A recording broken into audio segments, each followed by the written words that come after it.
Bueno, muy buenos días a todos y todas. Son las 10:05.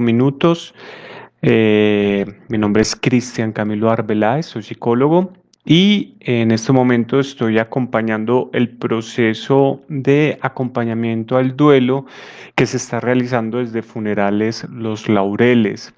Nosotros estamos realizando esta conferencia de manera mensual. Es una conferencia sobre el duelo y sus generalidades, en la cual hablamos principalmente de cuáles son las fases del duelo, cuáles son las tareas, porque el duelo es un acto. Eso lo vamos a ver más adelante porque es un acto, porque duele más en unas ocasiones, porque no duele tanto en otras. ¿Cuánto dura? Que es una pregunta que muchas veces nos hacemos. Y algunas estrategias para enfrentarlo. Como les venía diciendo, me llamo Cristian, psicólogo. Desde hace ya varios años trabajo con el tema del duelo, desde las conferencias como estas, desde el acompañamiento a grupos de apoyo y también desde consulta individual. También tengo pues otros campos de acción, pero principalmente ha sido el tema del duelo. Bueno, este es un espacio que se realiza en vivo, como les decía, cada 4 semanas, y la idea es poder interactuar. Entonces, en la medida que vayan llegando, en la medida que se vayan conectando, ojalá pues puedan hacer sus preguntas, compartirlas y las estaremos respondiendo acá en vivo. La idea no es que sea como una charla, entre comillas, pasiva, donde yo hablo y hablo y hablo, sino que pueda ser como una interacción, porque lo que enriquece el trabajo del duelo es precisamente la interacción entre los unos y los otros. Entonces, yo voy a ir hablando de distintos temas, tal vez ustedes se vayan identificando con ellos, pero en cualquier momento pueden publicar la pregunta acá en el chat. Yo hago una pausa sobre el derrotero que estoy desarrollando, la respondo y vamos continuando, ¿sí? Bueno, esta conferencia es muy similar a las que hemos ido presentando desde el año pasado, en el mes de noviembre. Y digamos que uno podrá decir, pero es que es la misma charla. La idea no es tanto hacer una misma charla, sino poder llegar a personas nuevas. Entonces, si la están viendo en diferido, si no la están viendo en vivo, pero tienen la oportunidad de compartirla con otras personas e invitarla a la siguiente charla, que va a ser esa sí en vivo, pues sería como muy recomendable hacerlo, ¿sí? Porque como les digo, esta es la oportunidad de poder conversar. La pandemia ha tenido, digamos, unos efectos en todos nosotros. Uno de los más significativos, aparte de las pérdidas de nuestros seres queridos, es el aislamiento, el distanciamiento, el que tengamos que estar separados los unos de los otros y comunicándonos a través de pantallas. Bueno, pues, digamos que es una oportunidad o es una ventaja el que podamos contar con esta herramienta para poderlo hacer. Afortunadamente la tenemos. Pero bueno, entonces ya entrando en materia, todos sin excepción, todos los que estamos acá, hemos enfrentado pérdidas, pérdidas pequeñas o pérdidas no tan significativas y otras mucho más grandes que generan en nosotros un impacto muchísimo mayor, muchísimo más dolor, como que nuestro mundo o la manera como nosotros nos ubicamos en el mundo se desbarata, por decirlo así escuetamente. Yo muchas veces trataba de buscar como una imagen para poder ejemplificar esto y pensaba como en un rompecabezas, cuando teníamos un rompecabezas de 10.000 piezas y este se desbarataba. Pero me encontré otra en una película que se llama Belleza Colateral, siempre olvido su nombre en español. Esta película que es con Will Smith, y yo he puesto el ejemplo en otras ocasiones donde él arma una serie de fichas de dominó y hace inclusive unos castillos, unas construcciones que toma mucho tiempo construir y luego con un solo empujoncito con un solo golpecito a la primera ficha, todo eso se cae en cadena.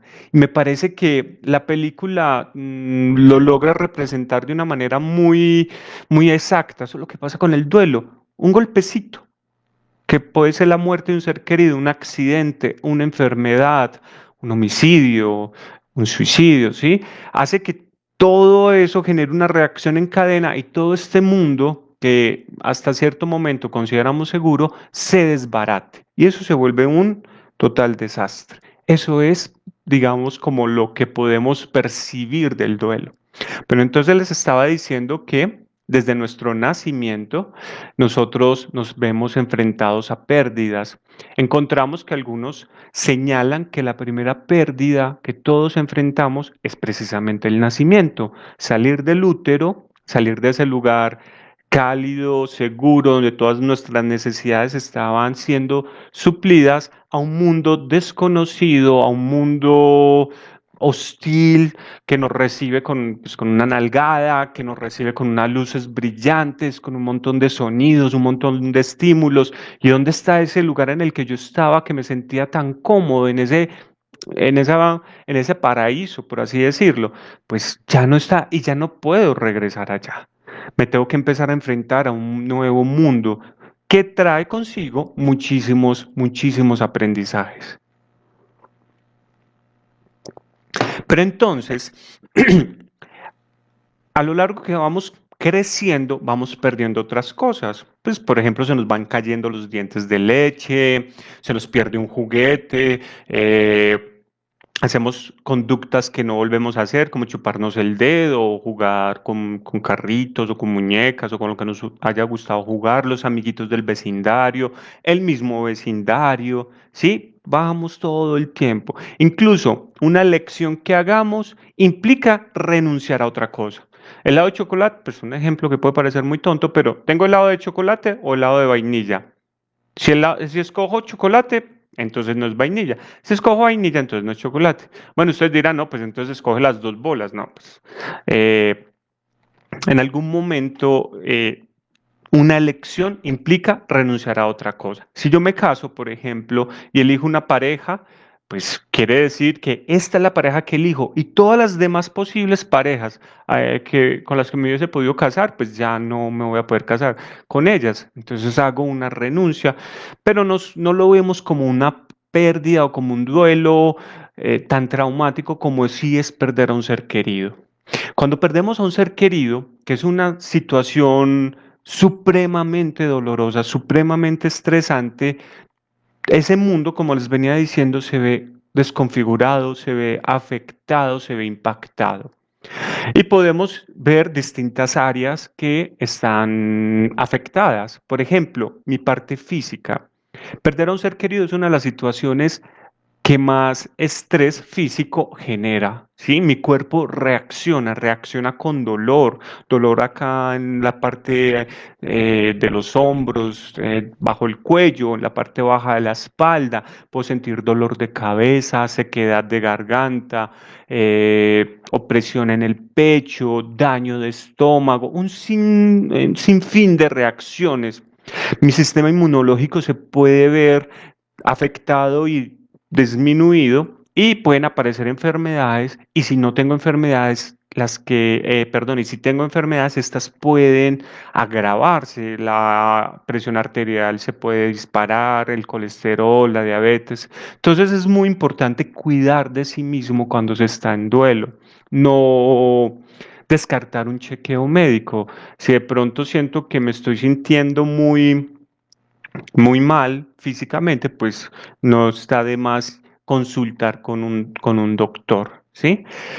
Pero bueno, no solamente es el cuerpo el que se afecta, sino también lo emocional, ¿cierto? Mi parte física, mi parte emocional se va a ver alterada porque voy a empezar a sentir una serie de sensaciones, de emociones que pues generalmente no tenía. Irritabilidad, culpa, frustración, impotencia, tristeza, por supuesto, sí, esa rabia con que la injusticia de lo que va sucediendo, a veces incluso va a poder sentir un poco de tranquilidad, ¿sí? Como que, bueno, ya no está sufriendo, descansó, y eso a la vez va a hacerme sentir mal, me va a hacer sentir mal. Y todas esas emociones se van presentando prácticamente al mismo tiempo, como que paso de una a otra y vuelvo a la que estaba en la anterior y salto a una nueva y vuelvo y me muevo, como si fuera un caos constante y a veces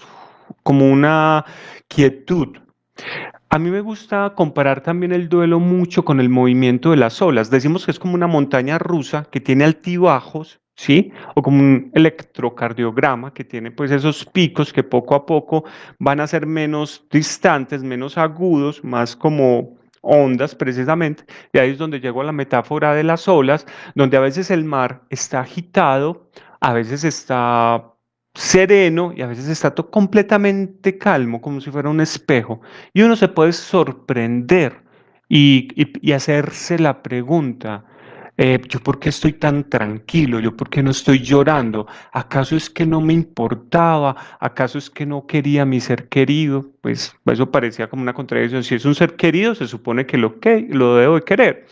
Por eso muchas veces también no hablamos tanto de seres queridos, sino de seres significativos, porque por raro que parezca, muchas veces también nosotros experimentamos un sentimiento de duelo por un enemigo. Por ejemplo, una persona, digamos, mi vecino con el que todo el tiempo estoy discutiendo, todo el tiempo estamos en disputa porque pone la música duro, porque me parquea el carro donde no debe, etcétera. Y resulta que me entero que este señor falleció. Y yo, ay caramba, empiezo a sentir como una sensación, como un vacío, pero y alguien me dirá, pero pues, no le tenías tanta rabia, pues yo no quería que se muriera. Era una persona que estaba en mi mundo, lo que estábamos hablando, hacía parte de mi realidad. Y al ya no hacer parte de mi realidad, pues eso me genera una sensación como de extrañeza.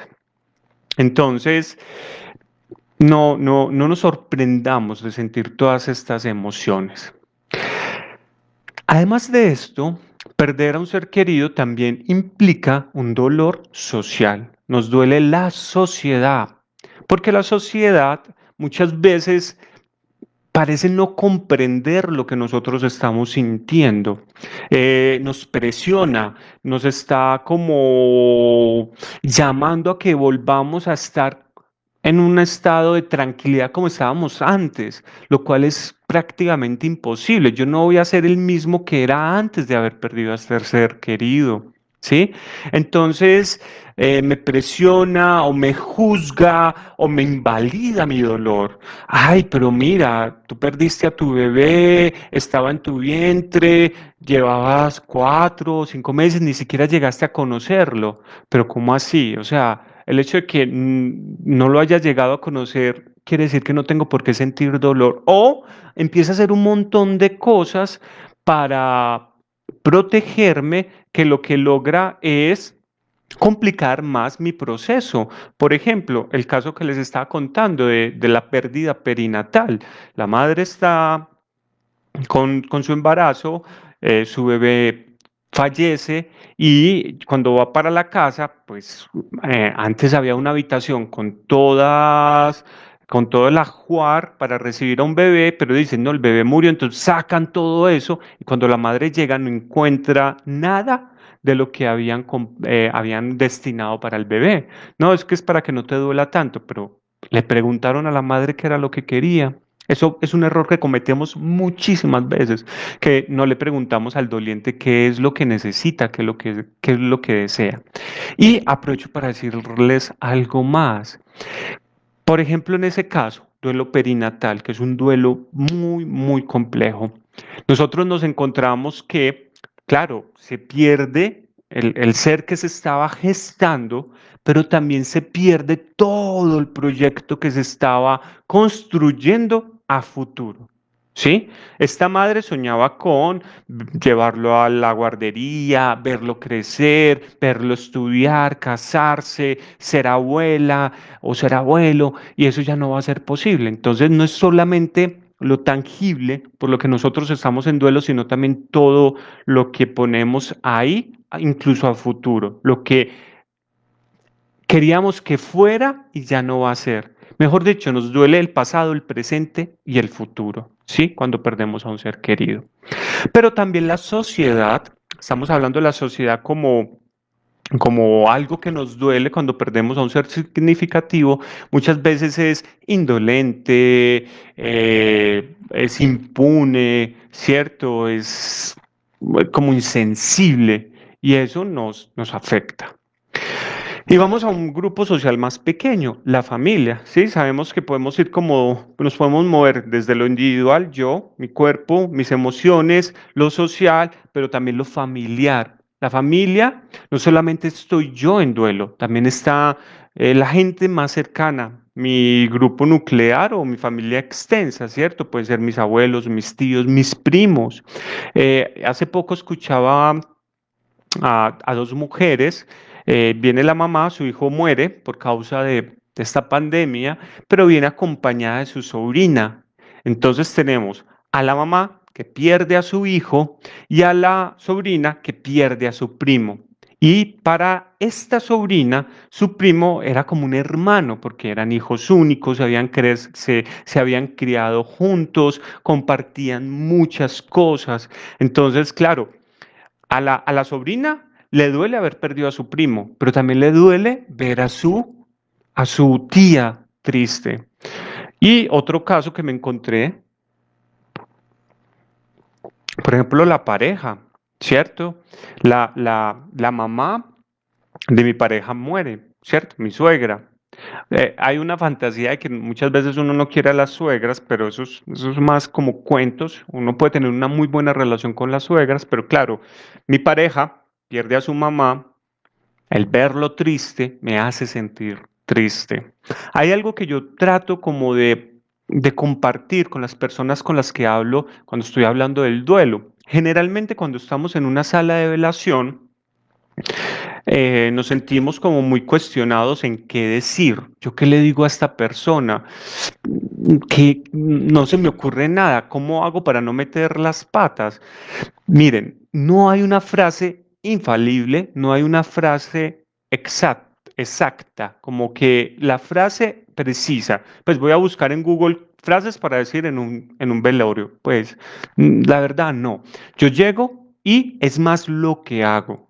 Abrazar a esa persona, escuchar a esa persona, consolar a esa persona, ¿cierto? Consolarla con mi hombro para que pueda llorar, ¿sí? Oído, hombro y abrazo. Esa es como la mejor estrategia para acompañar a alguien que está en duelo.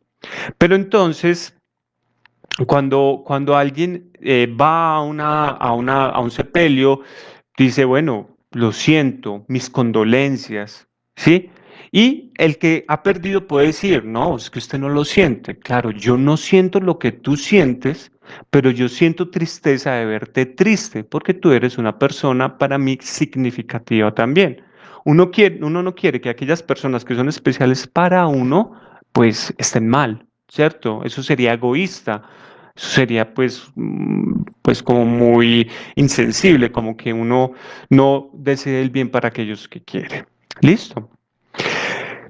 Y finalmente, también nos vamos a encontrar con un dolor espiritual. A veces uno se enoja con la representación que tiene Dios. Uno dice, pero ¿por qué permitiste que pasara esto? ¿Por qué no hiciste nada? ¿Por qué no lo salvaste? ¿Por qué dejaste que ese asesino se llevara la vida de mi ser querido? ¿Sí? Y uno empieza a pelear con eso. Pero poco a poco se puede reconciliar.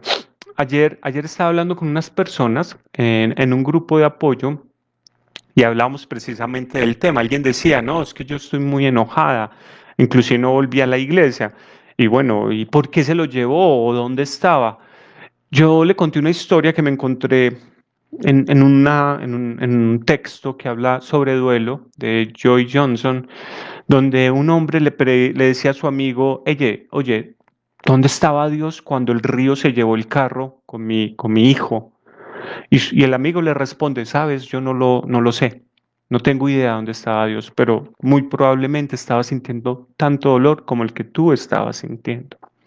Y hace poco, pues vi una película que muchas veces quienes están en duelo hablan de ella, La Cabaña, y en esa película el protagonista le hace el reclamo a Dios, ellos están dialogando y él le dice, ¿por qué dejaste que este hombre raptara a mi hija y la asesinara? O sea, ¿tú por qué permitiste eso? Y Dios le responde como que hay libre albedrío, pues no, yo no puedo tomar partido en tus decisiones, pero también me dolió. Algo así más o menos parafraseando esa escena que pues es bonita también, como para tener en cuenta. Entonces ahí nos encontramos que sí, es un dolor total que nos abarca toda nuestra dimensión de realidad, todo nuestro mundo. Bueno, vamos a pasar a otro tema y es el de por qué nos duele tanto. ¿Sí? ¿Por qué nos duele tanto perder a un ser querido comparado a la pérdida de otro? Pero antes de ello, bueno, les recuerdo que esta charla pues está siendo transmitida en vivo y al ser transmitida en vivo, ustedes nos pueden hacer preguntas, podemos interactuar, ojalá las hagan. Si de pronto no la están viendo en vivo, sino que la están viendo en diferido, pues la están viendo en más tarde, recuerden que nos encontramos con cierta periodicidad mensualmente, ¿sí? Es como la estamos programando y cuando nos encontremos, pues podemos compartir estas preguntas. También les recuerdo que desde Funerales Los Laureles tenemos un grupo de apoyo que nos estamos reuniendo todos los miércoles de 6 a 8 de la tarde. Entonces, si ustedes desean participar, hacer parte de este grupo, escríbanos. Alejandra, que es la persona que coordina toda esta parte de, de, de información, de accesos, les va a enviar el link, los va a incluir en el grupo de WhatsApp que tenemos y bueno, son bienvenidos, son bienvenidas. Ok, vamos a continuar entonces. ¿Por qué duele tanto en unas ocasiones y no duele tanto en otras? Pues hay varios factores, ¿sí? Los llamamos mediadores del duelo. ¿Qué es lo que hace que duela en ciertas circunstancias? Vamos a hablar de unos cuantos. Hablaremos inicialmente, para comenzar, del apego. El apego, el bendito apego, ¿cierto? Todo el tiempo las personas dicen, es que si yo no me apego, yo no voy a sufrir. No es una garantía. O sea, los seres humanos tendemos a apegarnos, es una forma de supervivencia incluso. Y no solamente los seres humanos, hay muchas especies en el reino animal que tienen conductas de apego, que es una forma de, como les digo, de supervivencia, ¿cierto? Somos de pertenencia también, de sentir que yo hago parte de un grupo. Entonces, pues yo necesito del otro. Yo no puedo pretender estar en el mundo 100% autosuficiente. No, es que yo soy capaz. Ah, usted es capaz. Usted sabe hacer una camisa, la sabe coser, la sabe armar, la sabe teñir. Usted sabe hacer estos aparatos para hablar eh, eh, con otros atrás de un computador. No, necesitamos del otro que también haga cosas, ¿sí? Y hay unos otros que son más significativos. Entonces, el ejemplo clásico que yo comparto con mucha frecuencia es pues, perder a mi hermano que se fue para el extranjero, para Australia o qué sé yo, y no lo veo. Se fue cuando yo tenía muy poca edad. Al fallecer, a mí me va a doler, claro, es mi sangre, es mi hermano mayor, pues somos familia. Lo voy a extrañar, pues ya de por sí me adapté al hecho de no verlo porque él está fuera del país, pero tenía la esperanza de que volviera. Ahora, al fallecer, pues no lo voy a volver a ver. Pero si quien fallece es alguien cercano, mi compañero de estudios, mi amigo con el que crecí desde que estábamos en el jardín, tenemos una empresa juntos, montamos pues un negocio. Esta persona al fallecer, claro, mi mundo se va a ver mucho más afectado. Ahí hay más apego, hay más unión. hay más cohesión con esa persona, ¿cierto? Porque un duelo no es un asunto de consanguinidad, no es un asunto de parentesco, es un asunto de significado. Lo que les contaba al principio, yo puedo estar en duelo por mi vecino que me hace la vida imposible. O sea, se murió don Gerardo que ponía la música a alto volumen. Ay, caramba. E incluso lo voy a extrañar esos días en el que el señor ponía la música a todo taco. Bueno, pero no solamente es el apego, también es la edad, mi edad. Claro, la edad de quien fallece también. Yo no me voy a sentir igual si quien fallece es un niño, así quien fallece es una persona adulta o un adulto mayor. Ojo, no estoy diciendo que sea más doloroso perder a un niño que perder a un abuelo. No estoy diciendo eso. Estoy diciendo que mi respuesta ante la pérdida de un niño o ante la pérdida de un abuelo es diferente. Eso es lo que estoy diciendo. No estoy diciendo que duela más o que duela menos, ¿sí? Porque, ¿cuál es la pérdida que más duele? La que yo estoy experimentando, independiente de lo que los otros puedan opinar al respecto. Es mi dolor. Yo he encontrado personas, por ejemplo, que han perdido a sus abuelos, personas que han hecho de ellos, pues han tenido una relación con ellos muy estrecha y al morir estos abuelos, pues su mundo se desbarata. Es que eran muy significativos. Ah, pero es que tenía muchos años. Eso no importa. No importa los años, pero varía mi reacción. Pero si estamos hablando de mi edad, es decir, si yo soy un niño, entre 5 y 10 años, mi forma de responder ante la muerte va a ser diferente a si tengo 12, 18, 25, etcétera, ¿sí? Si ya soy un adulto o si yo soy un abuelo, si yo soy un adulto mayor. Imaginen, por ejemplo, que yo tuve una pareja 65 años, que es un caso de una señora que yo he escuchado en consulta. Ella estuvo 67 años con la misma persona. Fueron 5 años de noviazgo y 62 años de matrimonio. Perdón, 5 años de noviazgo, sí, y 62 años de matrimonio. O sea, 67 años. Y de un momento a otro, ya no está. Ya no está ese que estuvo a mi lado durante la mayor parte de mi vida. ¿Sí? Claro, eso hace que las cosas sean muy, muy, muy diferentes de ahí en adelante. Entonces la personalidad es determinante también en la respuesta ante la pérdida. Pero siguiendo como con ese círculo, nos vamos a encontrar la causa de la muerte. Uno dirá, ah, pero es que yo hubiese querido que fuese una muerte súbita o que fuese una muerte anticipada. Ayer escuchaba a dos personas.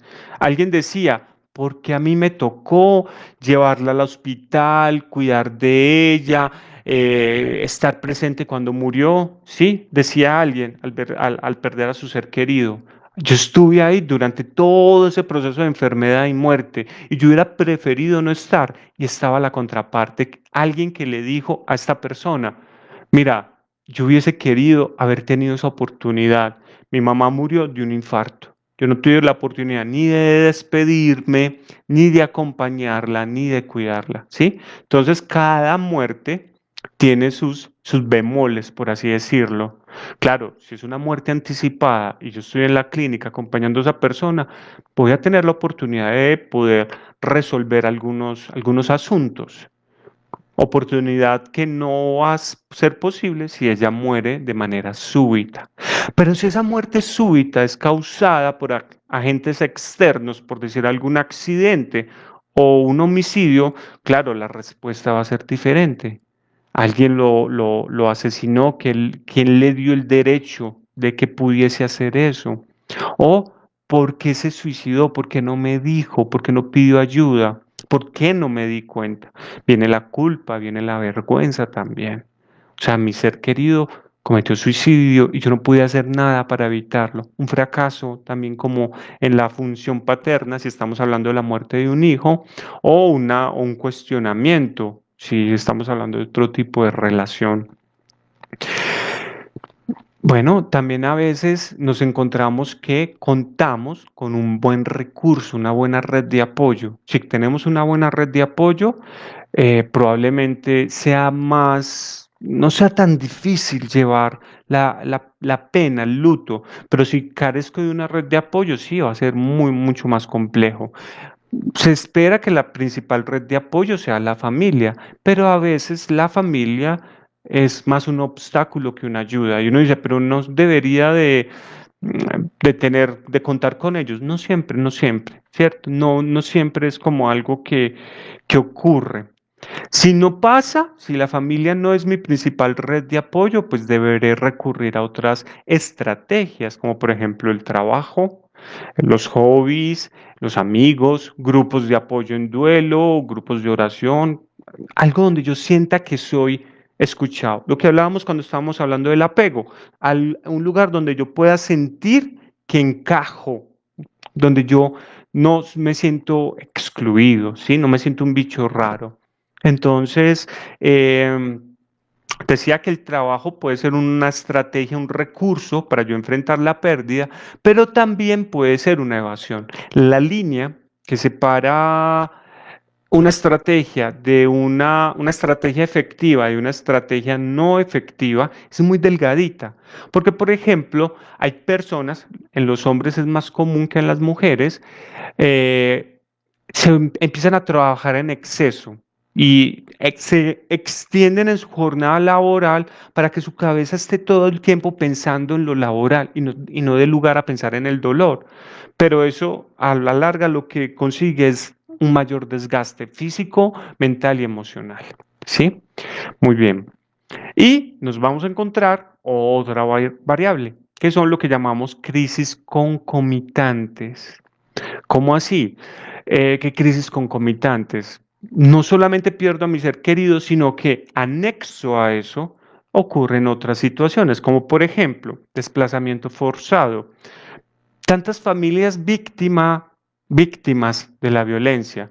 Llega un grupo al margen de la ley, uno de estos grupos armados, asesinan a la cabeza de familia, al padre cabeza de familia, queda la esposa como con 5 hijos, sin su marido, además con el miedo, porque le dicen, usted tiene que ir y se tiene que llevar a los niños, porque si no, volvemos por ustedes.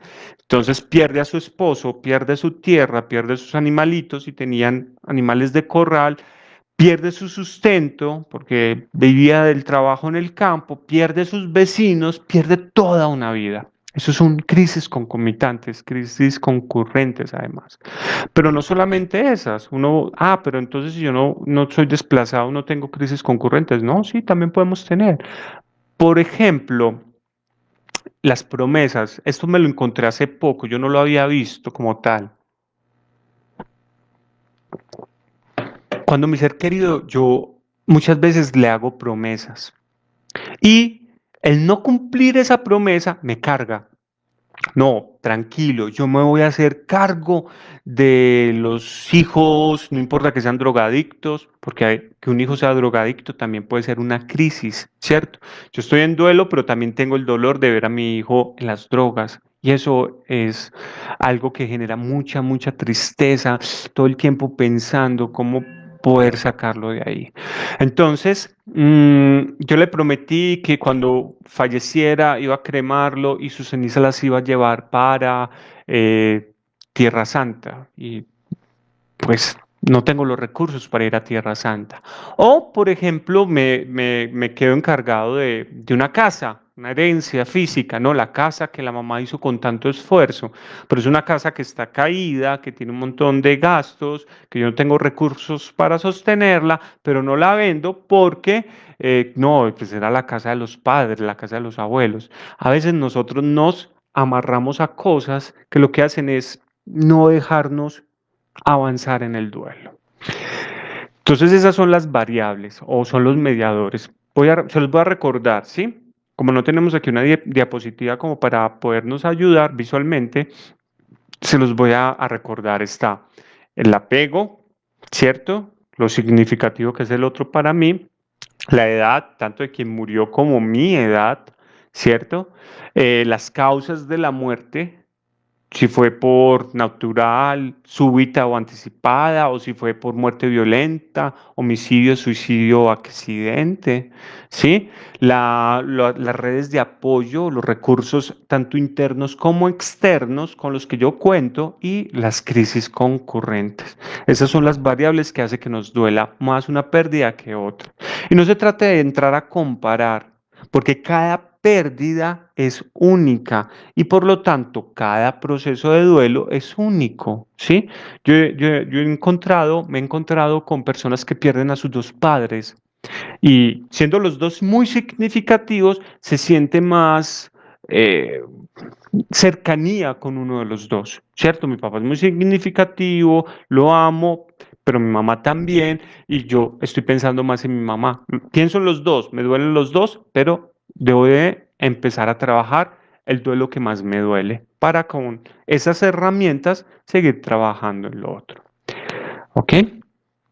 Bueno, si alguien tiene preguntas, si alguien tiene comentarios, si alguien quiere que amplíe uno de los temas que estoy hablando acá, aquí en el chat nos lo puede escribir y lo podemos ampliar, ¿sí? Sería muy enriquecedor para este encuentro que tengo con ustedes, que tenemos con ustedes, que nos compartan pues sus preguntas, ¿de acuerdo? También les recuerdo pues que acá está nuestro número de contacto al cual nos pueden escribir o nos pueden llamar para ser parte de los distintos programas que estamos desarrollando, pensados pues en el acompañamiento del duelo. Entonces tenemos el grupo de apoyo y estas charlas que venimos realizando pues de manera mensual. Bueno, entonces,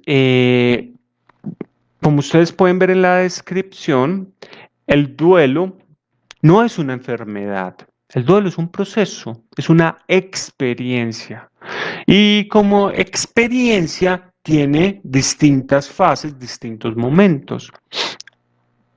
Hay muchas propuestas teóricas. La idea no es que no nos vamos a enredar con eso, ni tampoco nos vamos a tener que preocupar por cuál fase es en la que yo estoy. No, es importante saber que tiene fases, pero no son fases lineales, es decir, 1, 2, 3, 4, 5 y ya salí del duelo. No, porque yo puedo estar en una fase con características de una fase y sí también teniendo características de otra fase. Ellas se van solapando las unas a las otras. Entonces, no pretendamos hacer como carrera en el duelo. Esa es una de las primeras lecciones que el duelo nos enseña y es no te presiones, no te afanes, ve poco a poco. Sí, eso es una de las primeras lecciones. Miren, eso es de las cosas más importantes a recordar de esto de lo que estamos hablando. Más importante que recordar, bueno, Cristian nos habló de 5 mediadores, creo que la edad, la causa de la muerte, no me acuerdo de los otros. Eso no es tan trascendental, es más trascendental para el proceso que uno se pueda repetir a sí mismo, no me tengo que presionar, no me tengo que afanar. Recuerdo que esto es un proceso que se va haciendo poco a poco, ¿sí? Esa es la idea, que tengamos eso presente. Entonces, pensemos que tenemos un edificio o esa construcción de la que hablábamos como de fichas de dominó que se desbarata. Esa fase o ese primer momento es un momento de shock y negación, es un momento de caos. Ahí es como si yo estuviera en una bruma, como cuando la mañana está muy fría y hay una neblina muy espesa y yo no puedo ver el camino, ¿cierto? Yo no puedo ver lo que hay alrededor. Yo sé que ahí hay algo, pero no lo puedo ver. Y camino casi que a tientas. Esa primera fase de shock o negación se caracteriza por incredulidad. Es decir, me cuesta asimilar, aceptar que mi ser querido ha muerto. Pues, ¿cómo es posible si a las 8 de la mañana salió para el trabajo, usted me está llamando a las 8:30 a decirme que sufrió un accidente? Eso es irreal, yo me cuesta creerlo. O van pasando los días y yo me hago una idea que es una especie como de engaño, de autoengaño, es, no, él está de viaje, está en el hospital, no se murió, él no puede estar muerto. Sí, es una negación constante que a veces da luces como pero no llama, no viene, no lo vuelvo a ver.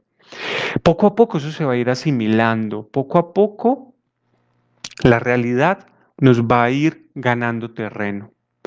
Y no es de extrañar que tengamos una anulación psíquica, es decir, que se me olviden las cosas fácilmente o que esté aturdido, que las personas me hablen y yo esté como elevado, oído, que haga cosas raras como llevar el control remoto al congelador o que meta el celular al microondas, como le pasó a una paciente que yo estuve acompañando antes de la pandemia, ¿sí? Su celular lo metió al microondas y lo iba a cocinar prácticamente.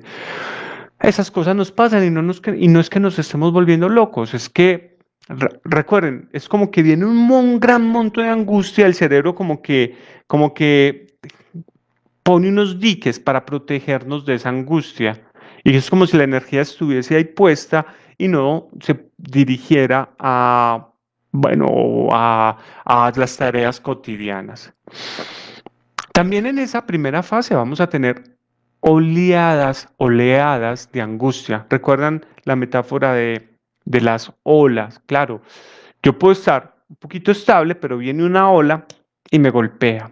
Y esa ola puede estar caracterizada por un olor, por un sonido, por una visión. Entonces, mi mamá tenía el cabello blanco y me encontré una señora con un cabello, el mismo corte de cabello cortico y el mismo tono de canas y su misma con textura física. Uf, claro, eso ahí mismo como que me choquea, me golpea como la ola, como que y se me arruga el corazón, ¿sí? Esas oleadas van a estar muy presentes en esa primera fase. Y los síntomas físicos, recordemos que si bien como un duelo es tan estresante, genera tanto estrés, nuestro cuerpo va a reaccionar. Entonces esa es la primera fase que es de shock o negación. Shock y negación más bien. Pero vamos a encontrarnos con una segunda fase que es la conciencia de la pérdida. Es como si pusiéramos los pies en la tierra, ¿sí? Esa bruma se disipa y yo digo, tremendo. Claro, estoy viendo el destrozo. Es como cuando pasa el huracán, ¿cierto? Ustedes, bueno, nosotros no tenemos casi problemas con ello, más de pronto con terremotos o con temblores, pero imaginemos que estamos en un huracán. Viene la tormenta con sus vientos fuertes, con su lluvia, nosotros no podemos ver, la tormenta, digamos, de cierta manera pasa entre comillas y yo ya puedo ver los destrozos. Entonces yo digo, esto fue lo que pasó, caramba. Y ahí yo, pues cada uno volverá a lo suyo, yo me podré sentir más solo, podré sentirme impotente frente a eso, a ese gran destrozo que hay allá, ¿cierto? Incapaz, yo a decir, yo no voy a ser capaz de superar esto, yo no voy a ser capaz de seguir con mi vida sin mi ser querido. Voy a tener miedo de perder a otros seres, me va a dar muchísima angustia, muchísima ansiedad de separación y posiblemente voy a tener percepciones sensoriales que se relacionan con sentir sonidos, olores, sensaciones táctiles, que muy probablemente responden a esa costumbre que teníamos del otro. El ejemplo que les ponía de esta pareja que llevaban 67 años de casados, ¿cierto? Entonces el otro ya no está, es como si mi piel lo reclamara, como si mi piel dijera dónde está, ¿sí? Entonces no hay que tampoco asustarse por ello. Ay, es que me está espantando. No, muy probablemente es que mi sistema nervioso está reaccionando. Y La culpa puede aparecer en esa conciencia de la pérdida, porque no lo llevé a otra clínica, porque no le dije que se cuidara más, porque no le dije que se pusiera el cinturón de seguridad o porque permití que saliera a trabajar sabiendo que estamos en pandemia. O sí, un montón de cosas empiezan a rondar nuestra cabeza y nos empiezan a atormentar. La culpa es muy atormentadora, la verdad, y es desgastante, desgastante. Ella está ahí muchas veces y no es pelear con ella, es no alimentarla para que no crezca, ¿cierto? Ella va a estar ahí, la voy a ver, con un trabajo la voy a cuestionar y entonces, pues, es una culpa real, efectivamente fue mi responsabilidad. Algo que yo me encuentro mucho es un sentimiento de culpa por no haber hecho lo suficiente. Es imposible hacerlo todo. Yo no puedo hacer absolutamente todo. Yo puedo poner mi foco en aquello que no hice o poner mi foco en aquello que sí hice. En el duelo uno tiende a poner el foco en lo que no hizo. Ay, no lo abracé, no lo cuidé, no lo visité, no le di tanto cariño como el que me dio, pero no pongas el foco ahí. Es una recomendación. Trata de recordar las cosas que hiciste por esa persona, desde algo tan pequeño como pues, echarle el azúcar a un tinto o pues mm, darle una llamada telefónica hasta cuidarlo en el hospital y ahí para allá la lista sería interminable. Porque no, recuerden, no es posible hacer el 110%. Es algo que se va trabajando poco a poco. En el devenir de la vida, pues compartimos cosas, pero no todas. Bueno, mm, entonces, digamos que yo sigo ahí, en este tránsito del duelo. Ya pasé por el choque y la negación, ya puse los pies en la tierra, el principio de realidad se impuso, me mostró el panorama, me dijo que lo que pasó ha sido muy catastrófico y bueno, pues ya me encuentro con una tercera fase que se llama aislamiento conservación. Me encierro en mí mismo. Prefiero no estar como rodeado de personas. Antes las personas se fueron, ¿cierto? Esas personas que en algún momento me acompañaron. Ahora ya no me interesa estar con nadie en general. Compañeros de trabajo, amigos, no, me empiezo como a aislar. Hay un mayor sentimiento de desesperanza, claro, ha pasado ya mucho más tiempo, uno siente que no se está recuperando, que esto cada vez es peor, muchas veces se siente que es peor en estas sub y bajas del dolor y uno incluso llega a no querer seguir viviendo, que es muy diferente a quererse matar, o sea, querer cometer suicidio. Si uno está pensando en quererse matar, es muy recomendable buscar ayuda. No, no es una solución el suicidio realmente. Pero que uno se quiera morir, sí, uno siente con mucha frecuencia ese sentimiento de para qué la vida ya no tiene sentido. Estoy más quieto, estoy con más sueño, no me quiero levantar de la cama. Y bueno, esas son como las reacciones de esa fase de aislamiento conservación. Hasta aquí todo se ve como muy desalentador, como que no, pues el duelo. Yo lo he escuchado mucho en el grupo que tenemos acá en Funerales Los Laureles. Ah, esto nunca se supera.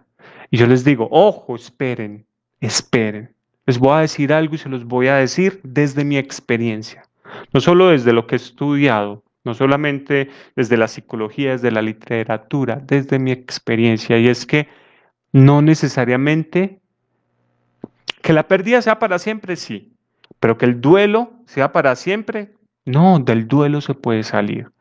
Y si uno trabaja por ello, lo tiene como un objetivo, va a poder comenzar a atravesar una fase que se llama cicatrización. En esa fase de cicatrización comienzo a ver la vida con una visión diferente. Es como si yo desempañara los lentes y empezara a ver como el paisaje y me dijera a mí mismo, ah, bueno, es posible vivir sin ese ser querido. Y como si yo como hacen las hormigas, pues ustedes han visto cuando uno maldadoso siendo niño les dañaba los hormigueros, pues las casitas a las hormigas, y ellas empezaron inmediatamente a reconstruir. En esa fase de cicatrización, cuando la herida está cerrando, comenzamos a reconstruir de nuevo nuestra vida, ya hacia un nuevo rumbo. Y ese nuevo rumbo nos va a llevar a la última fase, que es la de renovación, donde digamos que estoy relajado. Ya no me duele con la misma intensidad que me dolía como me dolía antes. La vida vuelve a tener color para mí. Yo vuelvo a soñar, a tener planes. La vida vuelve a tener sentido. Recuerden que por allá atrás, cuando estábamos en conservación, aislamiento, que no queríamos hablar con nadie, que solo queríamos estar quietos y en cama, ¿sí? Decíamos, ¿para qué la vida? Allá en la renovación vamos a decir, ¿para qué la vida? Para esto. Me lo puedo decir. Pero ojo, eso es un proceso, ¿sí? Eso no es de la noche a la mañana. No es de la noche a la mañana.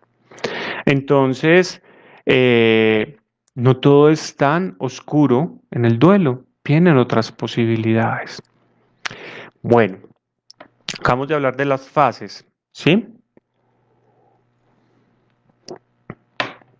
Las voy a nombrar de nuevo para recordarlas. Igual como les dije, no es algo que haya que memorizarse, ¿cierto? Es más como con fines descriptivos. Una primera fase que es shock y negación, donde está la incredulidad, ¿cierto? Esas reacciones físicas, esas despersonalizaciones, uno como que se desconecta de la realidad, ¿sí? Tenemos una segunda fase que es conciencia de la pérdida, que es cuando uno ya pone los pies en la tierra y uno dice, caramba, sí, es que yo perdí. Una tercera, conservación, aislamiento, donde hay una mayor desesperanza, la vida, ¿para qué? Pero podemos llegar a una cuarta, que es una cicatrización, y a una quinta, que es una renovación. ¿Vale? Eso es posible. Yo lo he visto en pacientes, lo he visto en la clínica. Bueno, les recuerdo a ustedes que están acá, yo veo que hay 4 personas conectadas, entonces si tienen alguna pregunta, si quieren participar, anímense, pues hagámoslo para que eh, esas preguntas también contribuyan a otras personas, ¿sí? Miren, muchas veces uno le da pena como exponerse, pero no, no hay problema, nadie los va a juzgar. Si alguien está acá y lee esa pregunta es porque seguramente también está en duelo y seguramente se va a decir a sí mismo, uy, yo tenía la misma pregunta, pero nunca me había atrevido a formularla porque me preocupaba lo que fueran a pensar de mí. Bueno, ¿cómo atravieso yo esas fases de las que acabamos de hablar? ¿Cómo logro yo poder salir del duelo, poderme recuperar a través de un acto que se llama tareas del duelo? ¿Sí? Las tareas del duelo tienen que ver con lo que yo hago para enfrentar esta pérdida. Sí, Robert Neymeyer él habla como de una oscilación, ¿cierto? Estas sí son palabras mías, pero es como del sentir y el hacer. Si solo es hacer, pues estoy dejando atrás el sentir. Y si solo es sentir, pues no voy a hacer, ¿cierto? Entonces, me debo de mover en ambos lados, sentir y hacer. Entonces, la primera tarea es una aceptación de la realidad de la pérdida. No es una aceptación única e inmediata. La aceptación de la realidad de la pérdida se va haciendo poco a poco y son múltiples aceptaciones. Yo debo de aceptar, por ejemplo, que a mi ser querido no lo vuelvo a ver, mi ser querido no lo vuelvo a llamar, no me vuelve a llamar, no lo vuelvo a abrazar y voy haciendo renuncias paulatinas, constantes de cosas con él. Decía alguna vez una persona en consulta que su proceso de duelo era desacostumbrarse a su mamá. Ella no decía, me voy a acostumbrar a que no está, no, me voy a desacostumbrar a que estaba. Eso me pareció una frase como muy sensata, como muy exacta, no solo sensata, sino exacta. O sea, no es que me voy a acostumbrar a que no estás, es cómo carajos me acostumbro, cómo carajos me desacostumbro a ti. Me levantaba y ahí estabas. Ahora me voy a levantar y ya no estás. Entonces, fue muy bonito. Ella hizo un proceso de duelo, ella logró pasar por estas fases, hacer sus tareas y confrontarse. No fue fácil, pero hizo un proceso muy importante, muy bonito, la verdad. Entonces, primera tarea, aceptación de la realidad de la pérdida. La segunda tarea que nos propone William Warden es vivir el dolor y las emociones de la pérdida, expresarlas. Aquello que yo haga, esto es como un axioma, esto es como una regla en el duelo y es, si yo evito el dolor, lo voy a prolongar en el duelo. La frase literal es así, cualquier cosa que yo haga para evitar el dolor, lo prolonga en el tiempo. Entonces, la principal recomendación, llévense esto para ustedes. Ya les habíamos hablado de como lecciones que nos da el duelo. La primera lección es no te presiones, no te afanes, ve poco a poco. Una segunda lección que podríamos tener así muy presente es expresarme, no reprimirme, no cohibirme. Eso lo que va a hacer es que me reviente. ¿Listo? Bueno, voy a hacer una pausa acá. Kerly nos hace una pregunta que es que justo me pasó. Cuando las muertes de mis seres queridos estaban recientes, algunos familiares no me dejaron llorar. Uf, claro. Kerly, mira, mm, yo he encontrado un mito. Uy, a mí como que me empieza a dar algo cuando lo escucho. Bueno, estoy siendo un poquito exagerado, pero lo he escuchado en niños de 3 años, en verdad, niños de 3 años y adultos de 96. La creencia de que si tú lloras, no lo dejas descansar. Hace poco hablaba con alguien y le decía, mira, yo en ninguno de los libros que he leído, en ninguno de los pacientes que he acompañado, me he encontrado una evidencia incuestionable de que eso es cierto. De que es cierto que si usted llora no lo deja descansar. Yo no tengo una evidencia, simplemente son dichos. Eso es como las creencias que se han ido transmitiendo de generación en generación. Pero ustedes saben por qué se hace eso. Les voy a decir. Lo que pasa es que si alguien a mi lado está llorando, yo me siento encartado. Yo, pues madre, ¿yo qué voy a hacer? ¿Qué hago? ¿Qué le digo? ¿Cómo actúo? Venga, no llore, no llore. Ah, listo, ya no está llorando. Descanse yo. Pero el otro, ¿qué? Ahí, totalmente constreñido. Porque, ay no, pobrecito, a que lo voy a incomodar. Miren, yo me he encontrado personas en los grupos, que llevan mucho tiempo en los grupos y nos están contando algo y empiezan a llorar y piden disculpas. Y yo les digo, no te tienes que disculpar. Primero que todo, estamos en un grupo de apoyo para personas en duelo. El llanto aquí puede estar presente. Y segundo, ¿yo por qué me tengo que disculpar por ser humano, sentir y expresar mi dolor? ¿No? Pues es como si tuviera que pedir perdón por respirar. Perdóname, estoy respirando. Es que eso es un acto humano. Y si fuese verdad que mis seres queridos no descansan porque yo estoy llorando, pues entonces que vengan y me digan cómo hago para no llorar. Que me den la fórmula. Ahí sí yo les pido la formulita. Dígame, no llore porque yo estoy muy bien. Ah, usted, yo no. Usted está muy bien allá en el paraíso. Estoy aquí pues haciendo una caricatura, pero no con el ánimo de ser irrespetuoso, sino como para ilustrar esto. Usted está bien, sí, usted, qué rico, pero yo te extraño y me duele extrañarte, me duele que no estés, me duele que no te pueda ver, que nos vamos a encontrar, sí, pero de aquí a que nos encontremos, uy, no, me hace falta, me haces falta, me haces falta. Eso es muy al principio del duelo, me haces falta. Luego, te extraño y voy a llegar a un momento en el cual pueda decirle a mi ser querido, te recuerdo, porque un proceso de duelo no es olvidar, un proceso de duelo es transformar la relación que tengo con esa persona. ¿Sí? Espero haber sido claro con eso. Que nadie les diga que no lloren, que nadie se los diga. Y si alguien se los dice, usted le dice, va, yo fui a una charla con un psicólogo que ya trabajando mucho tiempo con duelo, que ha escuchado muchas personas. Miren, yo me sorprendo. A son de hoy les puedo decir que han sido cientos de personas, cientos. Yo digo, caramba, ¿yo en qué momento he escuchado cientos de personas en duelo? Pues en todos estos años, por supuesto.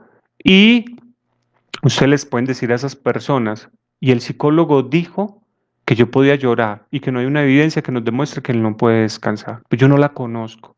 Si ustedes la tienen, por favor, me escriben, me envían la evidencia. Yo digo, ay, yo todo este tiempo equivocado y empiezo a cambiar, pero por el momento no. Por el momento, lo que yo sí he visto es que si el dolor no se expresa, uno tiende a enfermarse o a reventarse, como una olla de estas a presión, que yo le tapo la válvula y la olla explota, ¿cierto?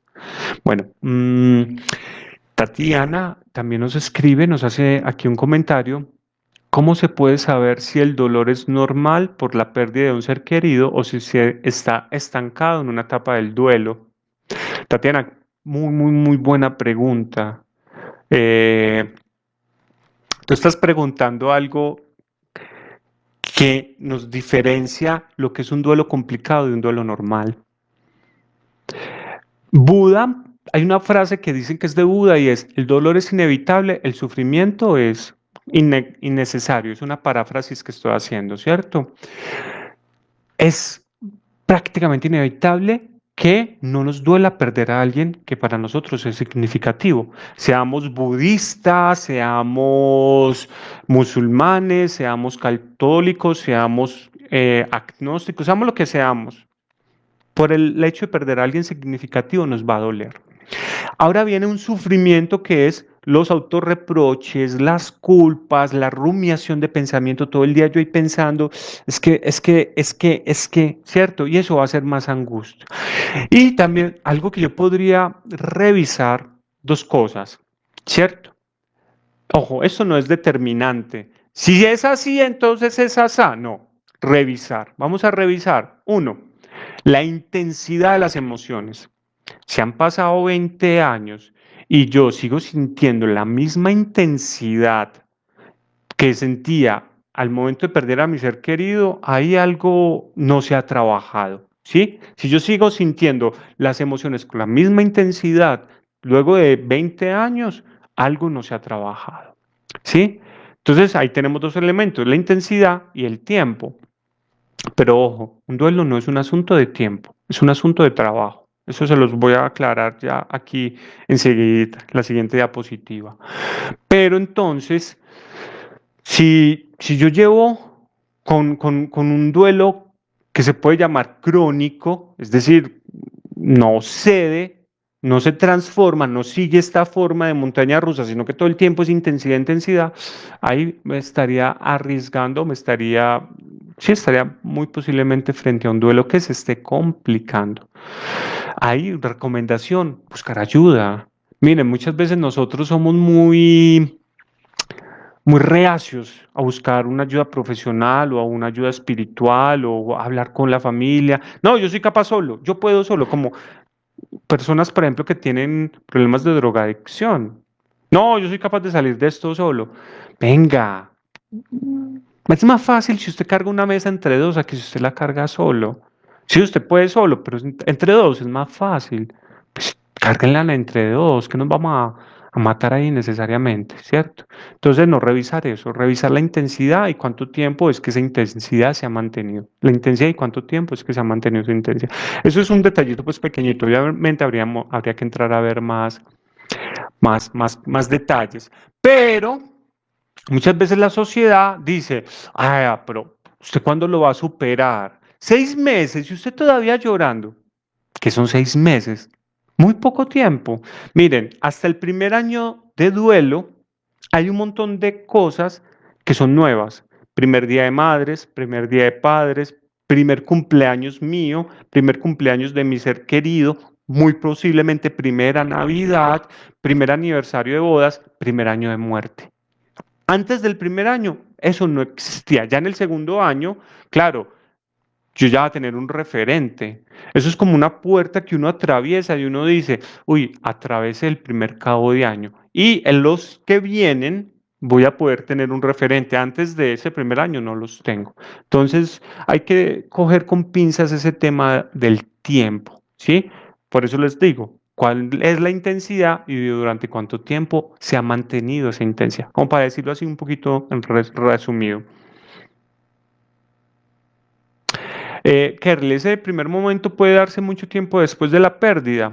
¿Qué sería mucho tiempo? Sería una pregunta que yo te podría hacer a ti. ¿Mucho tiempo es qué? ¿3 meses? ¿6 meses? ¿Un año? Recuerden que yo puedo estar, la primera fase, entiendo, espero no equivocarme, que te refieres a la primera fase, shock y negación, ¿cierto? Digamos que han pasado 8 meses, un ejemplo, ojo. No estoy diciendo que la primera fase dure 8 meses. Digamos que a los 8 meses yo tengo todavía a veces ideas de que no es real. Entonces todavía estoy en negación. No, tal vez, no digamos que no rotundamente, tal vez una parte de mí no quiere hacer la tarea que se llama aceptación, ¿cierto?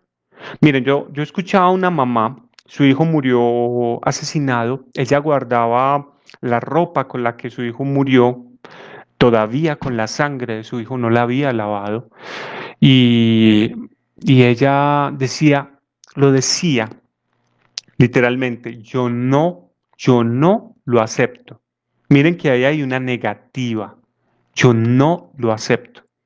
Pues si tú no te lo permites aceptar, difícilmente lo vas a elaborar. ¿Por qué? Porque en el momento en que el duelo empiece como a medio decirle que se puede superar, ella le va a decir al duelo, más o menos estoy hablando así metafóricamente, no, no, no, no, no, yo no voy a salir del dolor. Así usted quiera que yo salga del dolor, yo no voy a salir. Es como si uno tuviera un diálogo con el duelo, ¿cierto? Y uno le dijera, no, yo no voy a salir, yo no me voy a permitir salir. Entonces, claro, hay unos que pelean por salir, hay otros que pelean por no salir. Sí pasa, desafortunadamente pasa. Pero entonces, recordemos que las fases se van intercalando y es posible que yo esté aceptando la realidad, pero como esto es como espiral, es como una espiral, es posible que, sí, lo acepté y otra vez como que viene una sensación de irrealidad. Sí, pero esa sensación ya no es tan intensa, ya no es tan, ya no me desubica tanto, como que no, sí, sí, sí, sí murió, como que yo quisiera creer que es un sueño. Van cambiando cositas, detallitos. Pero hay algo que hay que recordar, y es que el duelo no ocurre en poco tiempo, ¿sí? Por eso es que no nos afanamos. Eso no ocurre en poco tiempo.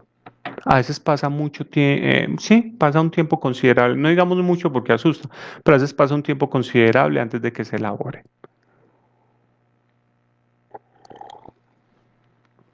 Kerly, tú preguntas si ver sombras también. Mm, ¿Cuánto tiempo llevas tú en duelo? Recuérdame, escríbeme ahí, porfa, en el chat. ¿Hace cuánto? Para tener una idea antes de responderte eso, ¿sí? Cuéntanos cuánto tiempo llevas tú desde la pérdida de tu ser querido, ¿vale? Y conversamos de eso. Si no me lo escribes, igual yo ahorita respondo un detallito frente a eso. ¿Listo? Bueno, yo les estaba hablando de las tareas, se las voy a recordar, aceptar la realidad de la pérdida, vivir el dolor y expresar las emociones relacionadas con la pérdida. La tercera es aprender a vivir en un mundo sin el ser querido y asumir nuevos roles. Eso es muy bonito cuando se logra hacer en duelo.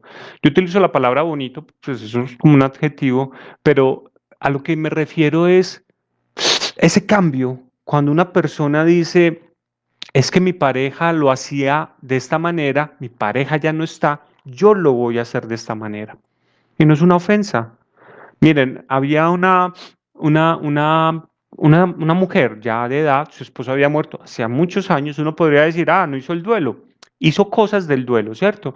Pero había un detalle que, pues, que nunca se había percatado de que tenía, y era que siempre la casa que ellos arrendaban la pintaban como le gustaba a su esposo, de unos colores verdes y unas cosas ahí como todas chillonas, pero era como le gustaba a él. Y un día ella dijo, pues, es que me estoy embobando, te voy a mandar a pintar eso blanco, se ve más amplio, más iluminado, y además él ya no está para decir que se pinte eso verde. Eso chiquitico, y después de mucho tiempo puede hacer parte de ese asumir nuevos roles. Y otra cosa es hacerme cargo yo de las cosas de las que se hacía cargo el otro. Entonces el otro era el que pues se ocupaba de resolver ciertos problemas, ahora yo los resuelvo, porque ya el otro no está. Yo encuentro cómo resolver. En la viudez se ve mucho. Ah, es que el otro era el que arreglaba todo lo que había dañado en la casa, pero ya no está, pero se tiene que arreglar, ¿cierto? La cuarta tarea es reubicar al ser querido y continuar viviendo. Esa transformación, ese movimiento, ese cambio del que estamos hablando. Ojo, no es olvido, es cambio, reubicación. Puede ser, podemos verlo como de pasarlo de acá a pasarlo acá, pues si se quiere. O lo tengo acá al frente, tapándome toda la visión y moverlo. Es como un poquito el ejemplo de reubicar y continuar viviendo. Es como decirle, dolor, duelo, recuerdo del ser querido, deme un permisito, yo sigo caminando, ¿sí? Pero él sigue ahí como al lado, pues no desaparece. Listo. Bueno, el tiempo, ¿cuánto dura? El tiempo es la mesa de trabajo en la que nosotros hacemos el duelo, ¿cierto? Es la materia prima para hacer el duelo. El duelo no es un asunto en el cual nos tengamos que preocupar por el tiempo, pero sí tiene tiempos, porque no es igual, se han pasado 2, 3 semanas, 8, 9, 10 meses, ¿cierto? Entonces, no nos preocupemos tanto por cuánto tiempo ha pasado, sino por lo que yo he hecho. Si yo no he hecho nada, pues pueden pasar años. Y estoy hablando de casos reales. Una paciente, su esposo, perdón, su papá fue asesinado y ella nunca hizo el duelo. Pasaron 27 años hasta que ella dijo, pero entonces me voy a quedar en duelo por la muerte de mi papá hasta que yo me muera. No, yo voy a empezar a trabajarlo y ya una mujer adulta que perdió a su papá siendo una niña se quedó con ese duelo toda la vida hasta que decidió que no iba a quedarse más con ese duelo. 27 años. Bueno, los duelos no se deshacen en el tiempo, ellos se quedan ahí, quieticos, como encapsulados, esperando que uno les preste atención, ¿sí? Y entonces, ¿qué puedo hacer? ¿Cuál es la receta? No la hay. No hay fórmulas, no hay pastillas, no hay pases mágicos, lo que hay es trabajo. Pero yo puedo hacer actividades, recurrir a estrategias que puedan facilitar o que puedan obstaculizar el duelo, ¿sí? Las personas dicen, pero entonces ir al cementerio, ver las fotos, escuchar la música, conservar las pertenencias, ¿eso es bueno o es malo? ¿Cuál es la intención? ¿Tú por qué estás haciendo eso? Pregúntate, ¿para qué haces eso? Ahí sí cabe esa diferencia. ¿Yo para qué hago esto? ¿Yo para qué veo las fotos? ¿Yo para qué voy al cementerio? Ah, es que yo voy al cementerio para que él no se sienta solo. Él no se siente solo si usted va o no va. Pues él no creo que le vaya a hacer el reclamo, ay, pero vea, usted no viene a visitarme aquí a la tumba. Pues no creo que vaya a hacer eso, pues no lo creo, la verdad. Uno puede ir porque eso le permite expresar sus emociones, sentirse menos cargado, desahogarse, ¿cierto? Pero la pregunta que yo me puedo hacer es, ¿esto va a facilitar o esto va a obstaculizar el duelo? Y no todo lo que me haga llorar es contraproducente en el duelo. A veces yo puedo ver las fotos y derramar unas lágrimas, pero ese derramar las lágrimas puede ser eh, parte de mi proceso de elaboración, ¿sí? Bueno, algunas recomendaciones. Si tenemos la familia como una red de apoyo, eh, unas estrategias que podemos trabajar con ellos es hablar, ¿cierto? Que yo pueda expresarme. Por lo tanto, que pueda ser escuchado sin ser juzgado, ¿sí? Entonces hay dos elementos que nos van a ayudar. Hablar, habla y escucha. Abrazar. Nosotros, pues ahorita pues por la pandemia, los abrazos son como, nos da como nos prevenimos de ellos, pero ojalá si sentimos que es seguro hacerlo, dar un abrazo de 10 segundos, un abrazo que dure, ¿cierto? No un abrazo así como por cumplir, como que, ay, sí, pobrecito, no, no. Es un abrazo que inclusive puede ayudar a subir las defensas. Eh, la no, pues el no juzgamiento del otro, una escucha desprejuiciada, la inclusión. A veces tendemos a excluir a los niños, a los ancianos y a las personas que tienen algún tipo de discapacidad, sobre todo una discapacidad cognitiva. Entonces, tengámoslos en cuenta para que podamos hacer negociaciones. ¿Va a ser cremación o va a ser bóveda o va a ser tierra? ¿Va a ser en ataúd y va a ser de qué color? ¿Cuál es la ropa con el que lo vamos a vestir? Negociemos. Vamos a escribir unas cartas, vamos a hacer un homenaje. ¿Cuáles son las canciones que vamos a poner para despedirlo? Se pueden hacer muchas cosas. El proceso de duelo es un proceso muy, muy íntimo, muy familiar, que se comparte públicamente, ¿cierto? Para corroborar esa experiencia de pérdida, pero es de nosotros. ¿El muerto de quién es? De sus dolientes, ¿cierto? Entonces, en los rituales fúnebres, quienes deciden son los dolientes, pero ojalá lo puedan negociar.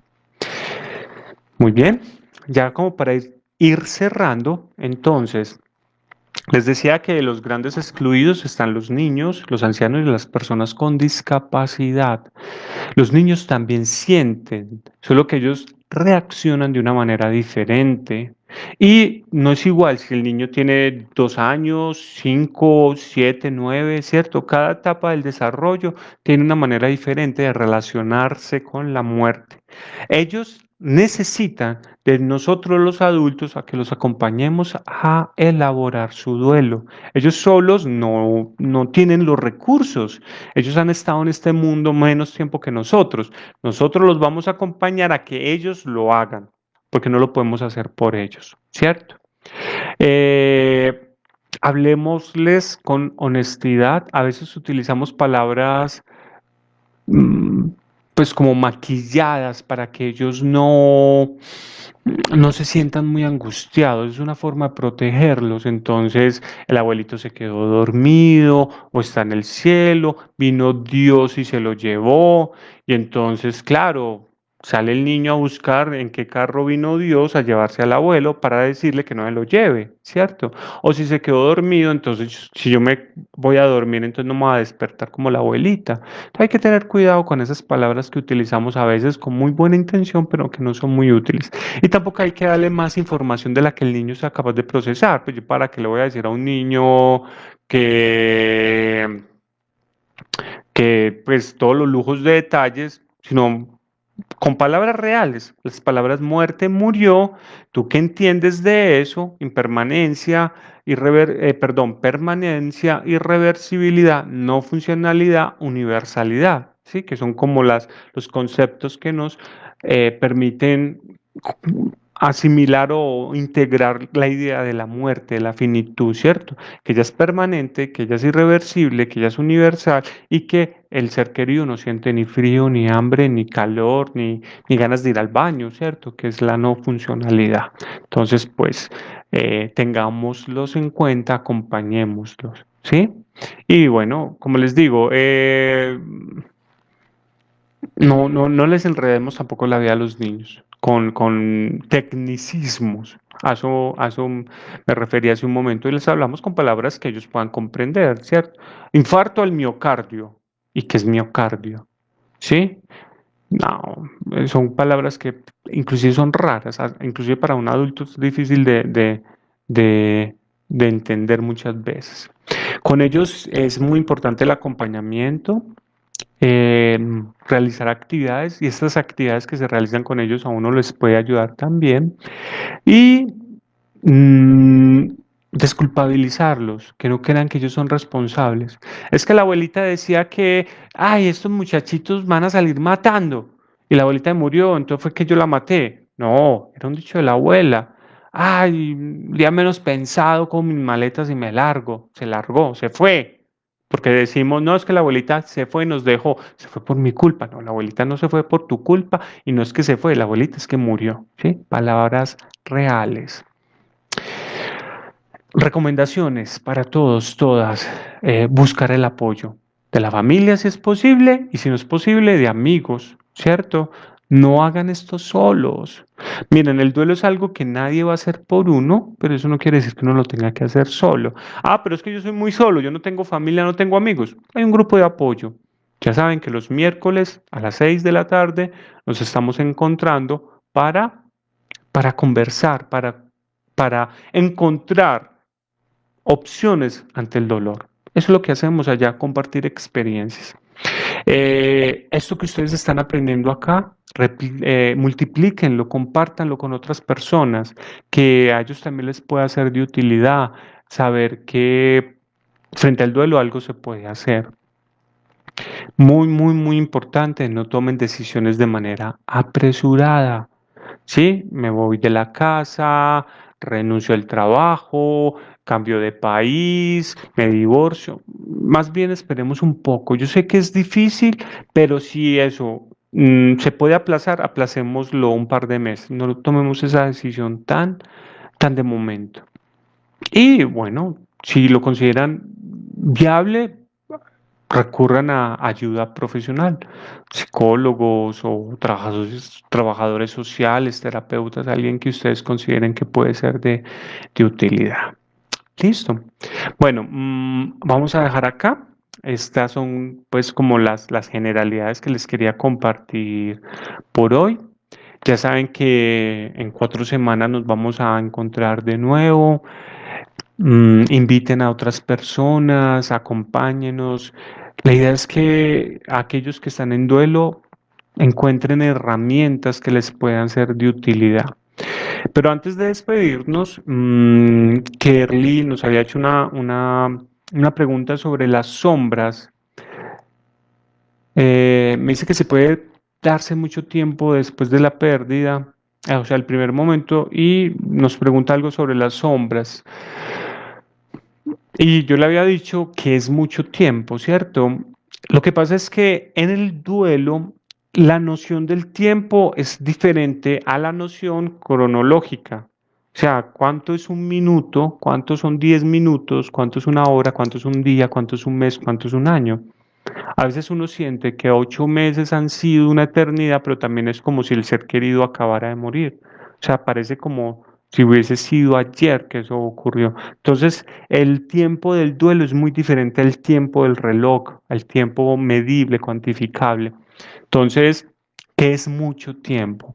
Lo de las sombras es algo que yo les decía muchas veces responde a percepciones sensoriales que son consecuencia, como dicho en mis palabras, como de una extrañeza, como que, oye, ¿dónde está la pareja con la que estuve casado 50 años? 50 años escuchándole su ronquido, sintiendo su olor, sintiendo su calor, escuchando su voz también, pues, ¿dónde está? Es como cuando, digamos, pues ustedes ven que yo tengo barba en este momento. Si yo me afeito, yo me voy a ver supremamente raro, supremamente raro. Inclusive no me voy a reconocer, voy a sentir que algo me falta. Es posible que muchas de las rutinas que yo tengo con la barba, pues las mantenga mucho tiempo. O una mujer que tiene el cabello largo, sale de bañárselo, llega y lo escurre, cuando sale de la ducha y ya se cortó el cabello, como que tiende a buscarlo y ya no está. Y uno dice, pero ay, pero yo lo sentía, claro, era porque venía un asunto ahí como de costumbre, pues sí, es la palabra como para decirlo, me estoy acostumbrado al otro, lo que decía esta mujer, debo de desacostumbrarme de su presencia, ¿sí? Bueno, por favor, recuerden que tenemos un número al cual ustedes nos pueden escribir. En ese número también pueden pedir información, pueden acceder a los grupos. El número de teléfono es 311. Permítanme que lo tengo aquí arribita. 311-623-3248. ¿Sí? Eh, También, espérenme por acá. Bueno, sí. Entonces, el número que tenemos para que ustedes nos contacten es 311-623-3248. ¿Sí? El WhatsApp de Funerales Los Laureles, en el cual nos podemos poner en contacto. Igual si hay algunas preguntas que nosotros no alcanzamos a responder acá en esta charla o de pronto se les van ocurriendo a lo largo pues de la semana, recuerden que nos estamos reuniendo los miércoles a las 6 de la tarde, ¿sí? También por vía virtual. Entonces, es un grupo que realizamos a través de Google y ahí pues también nos podemos encontrar y conversar, interactuar, aprender, crecer, cambiarnos en relación al duelo. Yo les dije muy al principio de esta charla, hay una creencia que no necesariamente es cierta en su totalidad. Es que la pérdida es para toda la vida. Sí, pero el duelo no tiene que ser para toda la vida. Ustedes no firmaron un contrato para ser desgraciadas, para ser desgraciados, infelices el resto de su vida. No, el ser querido falleció. Quien murió fue él, no nosotros. Nosotros estamos vivos y acá. Y el hecho de que estemos acá debe significar algo y podemos hacer algo con eso. Bueno, ha sido un gusto compartir con ustedes este espacio. Les recuerdo, mi nombre es Cristian Arbeláez, ¿sí? Soy entonces psicólogo, los estoy acompañando desde Funerales Los Laureles. Alejandra es la persona que nos acompaña desde la parte técnica, el manejo de los grupos. Muchas gracias a ella también por pues toda la gestión, la invitación. De nuevo, pues les extiendo la recomendación de que inviten a otras personas a este espacio. Miren, por una persona que viene a una charla o a un grupo de duelo, hay como mínimo 6 u 8 personas que no vienen. O sea, estamos hablando de un número grandísimo de personas que están muy aisladas, muy solas, pues muy cargadas con esto. Y lo que yo les transmito a través, o lo que Funerales Los Laureles les transmite a través de nosotros, es que hay opciones. No olviden eso, ¿vale? Tengan un buen resto de semana. Nos encontramos de nuevo. Hasta pronto. Cuídense, que estén muy bien.